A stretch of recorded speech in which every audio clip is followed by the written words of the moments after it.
क्रिया के जिस रूप से कार्य के पूरा होने का समय का ज्ञान प्राप्त हो उसे हम काल कहते हैं। अर्थात काल का शाब्दिक अर्थ होता है समय। क्रिया जो है किस समय में घटित हो रही है यह जानकारी प्राप्त करना ही काल है। हिंदी में काल के 3 भेद हैं। वर्तमान काल, पहले भूतकाल करिए, भूतकाल, वर्तमान काल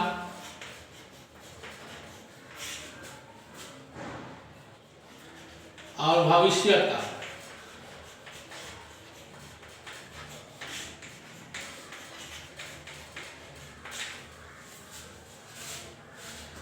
देखिए ऐसे हम लोग पढ़ते हैं तो लोग समझाते हैं कि ठाके की भूतकाल रहा है रही है, ठाके की वर्तमान काल, आगे की भविष्य काल। लेकिन इसे आप भूल जाइए। ठाके की और रहा है रही है, आगे की इस तरह याद करेंगे तो आप समझ नहीं पाएंगे। आप इस तरह से समझिए कि वाक्य को सुनने के बाद जब आपको पता चले कि समय काम जो है पहले घटित हो चुका है, पहले समाप्त हो गया है तो भूतकाल, और अभी चल रहा है तो वर्तमान काल, अब भविष्य में होगा, बाद में होगा तो भविष्य काल। जैसे गागे की से भविष्य काल लोग समझते हैं, ऐसा नहीं समझना है। अगर हम कहते हैं कि वो पढ़ लिया होगा तो कार्य समाप्ति होगी, ऐसे में भूतकाल हो जाएगा। तो आप आगे पढ़ेंगे कि करके चलिए आपको हमें भूतकाल के भेद पढ़ा रहा है। भूतकाल के भेद, भूतकाल की 6 भेद होते हैं। पहला होता है सामान्य भूत, दूसरा होता है आसन्न भूत, तीसरा होता है पूर्ण भूत और चौथा होता है अपूर्ण भूत,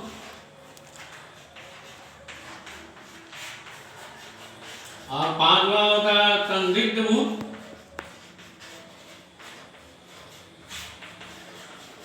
और छठा होता है हेतु हेतुमत भूत।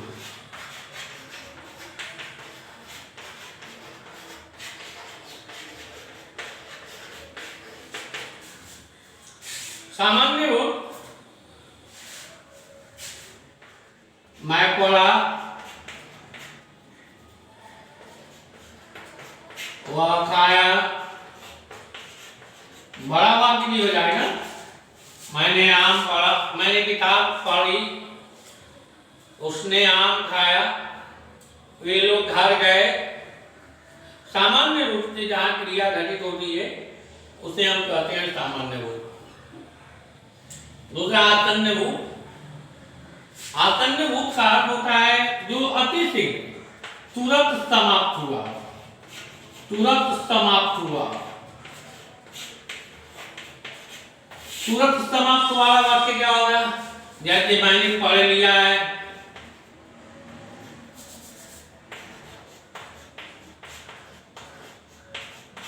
मैंने पढ़ लिया है, उसने खा लिया है।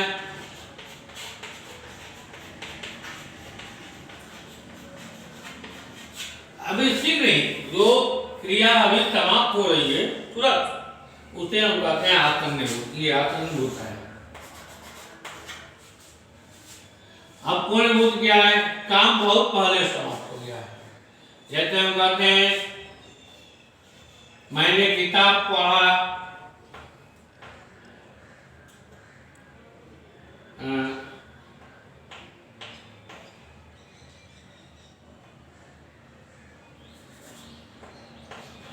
मैंने रामायण पढ़ा,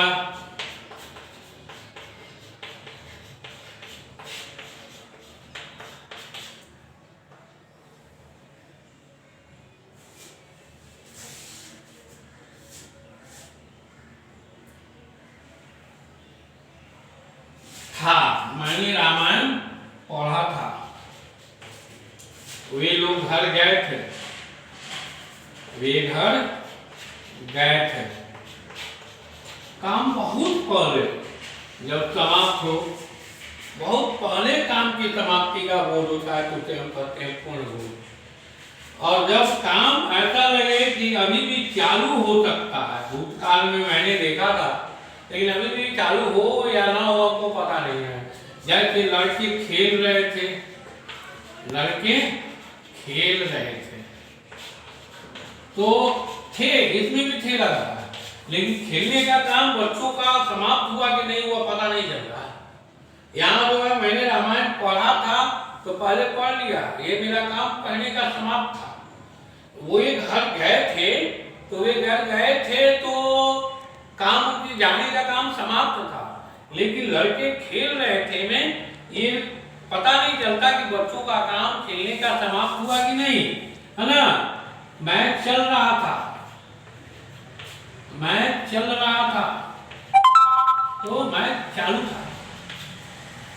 अब संदिग्ध रूप ऐसा भूतकाल, है ना जी, ऐसा भूतकाल जिसको देखने के बाद संदेह उत्पन्न हो कि काम पूरा हुआ है कि नहीं हुआ है।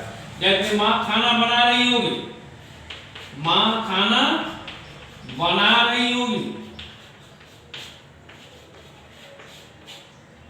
नहीं माँ खाना बना लिया होगा, माँ ने खाना बना लिया होगा, माँ ने खाना बना लिया होगा, माँ ने खाना बना लिया होगा। अब खाना बना है कि नहीं बना, इसमें संदेह है। पिताजी चले गए होंगे तो मेरा विश्वास है कि चले गए होंगे, लेकिन गारंटी नहीं है, इसलिए इसे कहते हैं संदिग्ध भूत। और अंतिम जो होता है वो होता है आपका हेतु हेतु मदभूत। इसमें एक क्रिया पहले समाप्त होती है, फिर दूसरी क्रिया भी समाप्त होती है, लेकिन एक पहले और एक बाद में। जैसे समय से स्टेशन पहुंचा होता, समय से स्टेशन पहुंचता,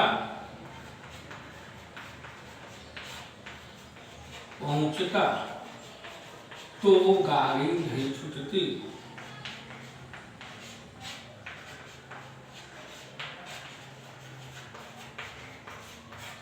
समय से स्टेशन पहुंचता तो गाड़ी नहीं छूटती, अर्थात पहुंचने की क्रिया भी समय से नहीं हुई और गाड़ी भी छूट गई, गाड़ी चली गई, अर्थात काम समाप्त है ना, अर्थात गाड़ी छूट चुकी है, अभी गाड़ी मिल नहीं सकती। तो पढ़ा होता तो परीक्षा अवश्य पास करता। हेतु है तो मत होता। एक क्रिया अगर भूतकाल में ठीक ढंग से हुई होती तो दूसरी क्रिया भी ठीक ढंग से होती, है ना। इसी का नाम है हेतु हेतु में भूत। तो आपने क्या देखा कि सामान्य भूत में एकदम क्रिया सामान्य रूप से होती है, आसन्न भूत में एकदम अभी तुरंत जस्ट समाप्त हो जाती है, पूर्ण भूत में खाते थी लगा रहता है, क्रिया बहुत पहले समाप्त हो जाती है, अपूर्ण भूत में रहा था रहे थे आदि लगा रहता है। इससे पता चलता है कि क्रिया हो रही थी, खत्म है या नहीं इसमें संदेह नहीं है, लेकिन क्रिया चल रही थी, कार्य जारी था भूतकाल में। अपूर्ण भूत का संदिग्ध भूत में काम की समाप्ति तो दिखाई देती है, लेकिन उसमें संदेह होता है कि पूरा हुआ होगा या नहीं हुआ होगा। समय से स्टेशन पहुंचता तो गाड़ी नहीं छूटती। जब दो क्रियाएं भूतकाल में एक साथ हो रही है, एक क्रिया दूसरे पर निर्भर होती है, उसे हम कहते हैं हेतु हेतु मदभूत। चलिए धन्यवाद। इसके बाद आप अगली बार पढ़िएगा वर्तमान काल और भविष्य काल।